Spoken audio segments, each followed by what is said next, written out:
Tervehdys, olen Sanna Isola, reilu 30, Haapajärven kaupunginvaltuustossa nuijaa heiluttava 3 lapsen äiti. Koulutukseltani olen agrologi ja maatilan töistä olen leipäni tienannut 19-vuotiaasta asti. Vaaleihin olen lähtenyt asialinjalla siitä näkökulmasta, mitä tämä alue ja me maakunnan ihmiset todella tarvitsemme.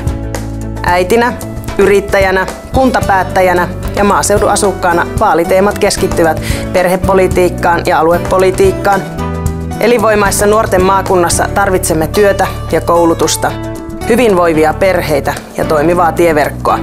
Näillä teemoilla olen keskustan kansanedustajaehdokkaana huhtikuun 2011 eduskuntavaaleissa. Kaupunginvaltuustomme puheenjohtajana Sanna tuntee kuntakentän haasteet ja haluaa toimia siten, että alueen ihmiset ovat palveluiden suhteen tasa-arvoisessa asemassa.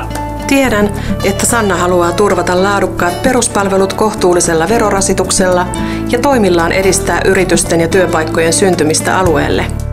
Sanna ymmärtää, että työn vastapainoksi tarvitsemme myös liikuntaa ja kulttuuria monissa muodoissaan. Me lapsiperheet tarvitsemme edustajan, joka on aidosti kiinnostunut perheiden asioiden hoitamisesta, perhepolitiikasta ja ennaltaehkäisevästä lastensuojelusta. Sannalle lasten asia on sydämen asia. Sotaveteraanien aktiivitoimijana olen kokenut Sannan arvostavan aidosti itsenäistä maatamme.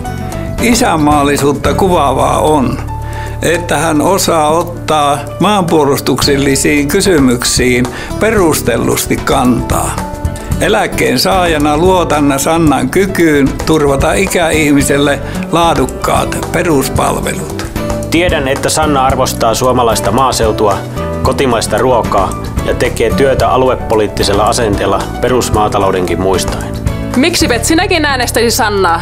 Sanna on meidänkin valintamme. Sanna on ihminen isolla iillä.